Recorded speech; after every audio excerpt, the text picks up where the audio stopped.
Grand Octaï n'est pas mort, il vient d'ouvrir les yeux, son docteur vient le voir, Suzanne ne veut pas qu'on le fasse dormir, elle dit au docteur qu'il a assez dormi et qu'il peut partir, le docteur s'en va donc.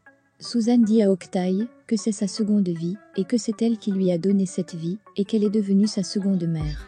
Elle dit à Octaï qu'ils feront des choses qu'il ne pourra même pas croire ensemble.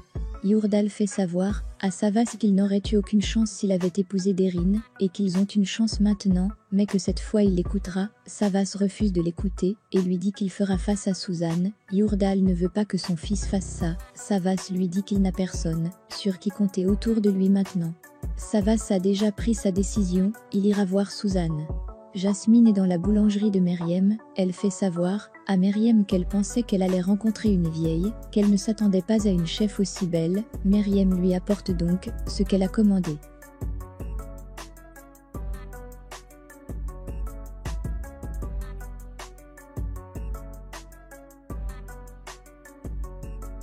Puis Savas s'appelle Meriem, elle lui demande s'il va bien, qu'elle était inquiète pour lui, il lui dit qu'il irait beaucoup mieux s'il était avec elle maintenant, qu'il serait la personne la plus heureuse de la terre.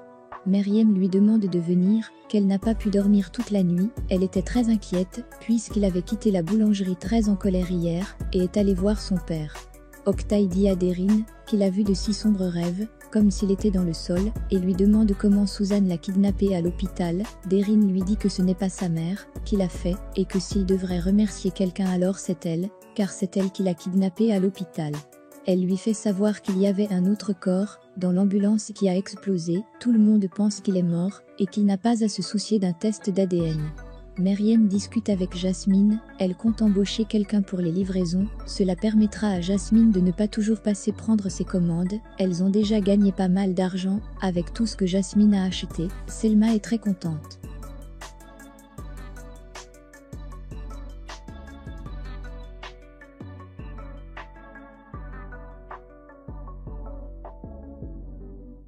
Octaï dit à Derine qu'il a faim, elle lui fait comprendre qu'elle ne le nourrira pas. Octaï lui demande si Meriem est en prison, Derine lui répond non puisque Ertan a dit à la police que c'est lui qui avait tiré sur le procureur. Octaï lui demande si c'est elle qui a demandé à Ertan de faire ça, Derine lui dit que c'est Touline, mais que sa mère veut aussi que Meriem soit dehors.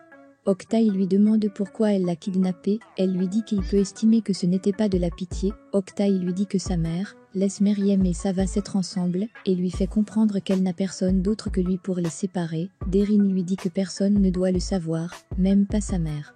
Elle lui rappelle qu'il lui a dit que l'ennemi de sa mère est quelqu'un d'autre, mais qu'ils ont le même ennemi, puis Octaï s'étouffe, il a du mal à respirer, il a de l'asthme, elle lui donne donc son médicament, il devra prendre ce médicament toute sa vie. Savas vient d'arriver dans la boulangerie de Meriem, il n'a pas vu Jasmine, car elle est partie quand elle l'a vu arriver, il serre Meriem dans ses bras et Jasmine prend des photos, puis les envoie à Derine.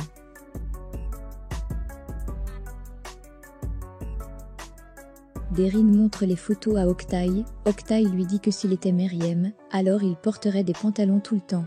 Octaï lui dit un peu plus loin qu'ils l'ont appelé mauvais, qu'elle aussi l'a appelé comme ça, puis lui demande qui est bon, et lui dit que c'est la personne qui n'a jamais été testée.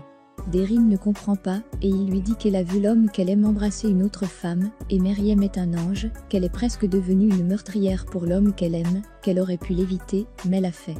Il dit ensuite à Derine qu'elle a été testée, lui aussi a été testé, Meriem également et que Savas a peut-être souffert, mais il n'a jamais eu à choisir, et qu'il le fera maintenant.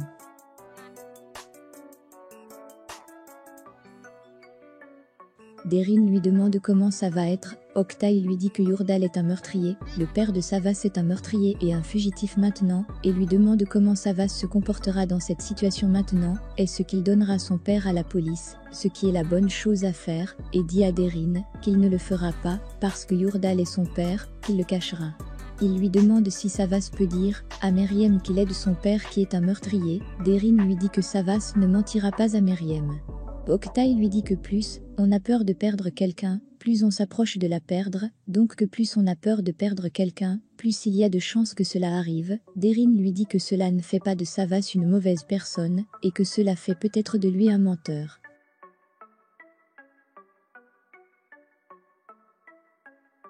Octaï se met à sourire, et lui dit que si Savas a menti à la première question, qu'est-ce qui arrivera par la suite, donc qu'est-ce qui arrivera si Savas n'a pas pu dire à Meryem qu'il aide son père, s'il a menti à Meryem. Savas est avec Meryem, ils prennent le petit déjeuner ensemble, elle lui demande s'il a trouvé son père, s'il lui a demandé s'il est le meurtrier du père de Bélise, donc si c'est son père qui a tué le père de Bélise. Savas lui répond non de la tête, il vient de mentir à Meryem, il sait que son père est coupable. Meryem lui dit un peu plus loin que son père ne dira pas qu'il est un meurtrier, et qu'il ferait la meilleure des choses à faire s'il le savait, qu'il ferait la bonne chose. Savas lui dit que Berk paiera pour ce qu'il a fait à Naz, elle lui demande s'ils l'ont suivi, si Bélise et Berk l'ont suivi, quand il est allé voir son père. Savas lui demande s'ils peuvent fermer ce sujet, elle lui demande de lui promettre qu'il ne leur fera rien.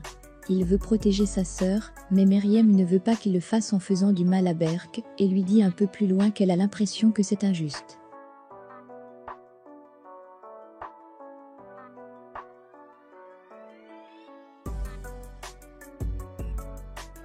Savas a enfermé Bélise et Berk dans la maison où était son père. Bélise crie en demandant de l'aide, elle dit à son frère que Savas n'est pas différent de son père. Boursou appelle Savas, car elle n'arrive pas à joindre Gouklou et Savas va chercher Gouklou avec Meryem.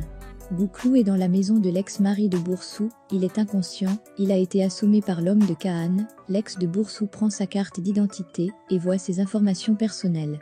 Puis le téléphone de Gouklou sonne, c'est Boursou. Kaan voit l'appel, avec le nom de Boursou. Yurdal vient d'arriver dans sa nouvelle cachette, Savas l'a aidé avec cette cachette, Na de son côté libère Bélise et Berk.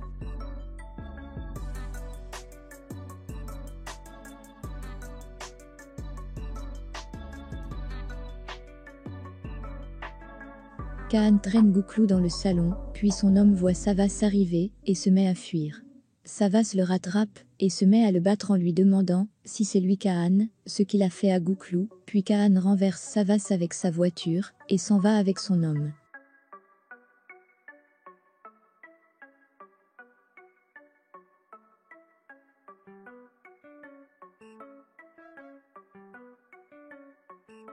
Meryem est morte de peur pour Savas, mais il va bien, puis Gouklou sort, il ne va pas bien, il ne se souvient pas de ce qui s'est passé, il dit à Savas qu'il est entré dans la maison, quelqu'un est venu par derrière, et l'a frappé à la tête. Boursou a demandé à ce qu'on localise le téléphone de Gouklou, elle sait où il se trouve maintenant, Gouklou l'appelle, et lui dit qu'il traînait un peu, qu'il est resté dans un hôtel. Savas veut qu'il parte, Gouklou ne veut pas partir, il dit à Savas qu'il trouvera ces types et les fera payer, mais ils finiront par partir. Une fois sur la route, Savas demande à Gouklou un peu plus loin d'appeler Casper pour qu'il aille récupérer sa voiture, où il l'a laissée, mais Gouklou veut d'abord aller voir Ella, il pense qu'elle leur a menti et a dit à ce type qu'ils sont après lui. Meryem leur demande qui était là, Savas dit à Gouklou que c'est bien qu'il ne lui ait pas tiré dans la tête et lui demande ce qu'il fait, il est très en colère, il lui demande ce qui se serait passé s'il n'était pas venu. Meryem lui demande d'arrêter de crier, il répond violemment à Meryem en lui demandant de ne pas s'impliquer dans ça, Gouklou lui demande s'il peut s'arrêter, il veut sortir. Boursou vient d'arriver, où le signal du téléphone de Gouklou a été localisé, l'homme de Kaan la voit, il est au téléphone avec ce dernier, Boursou voit que Gouklou n'était pas dans un hôtel, mais plutôt cette maison.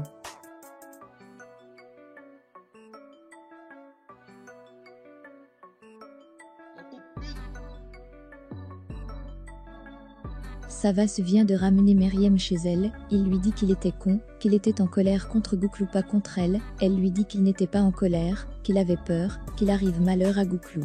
Elle lui demande d'emmener Gouklou voir un docteur, et qu'il se fasse aussi examiner, elle a peur qu'il lui arrive quelque chose, Savas lui promet qu'il ne lui arrivera rien. Savas veut dire à Gouklou que c'est à cause de lui, et Gouklou lui demande de ne plus jamais crier sur Meryem, à côté de lui et s'en va sans dire à Savas où il va.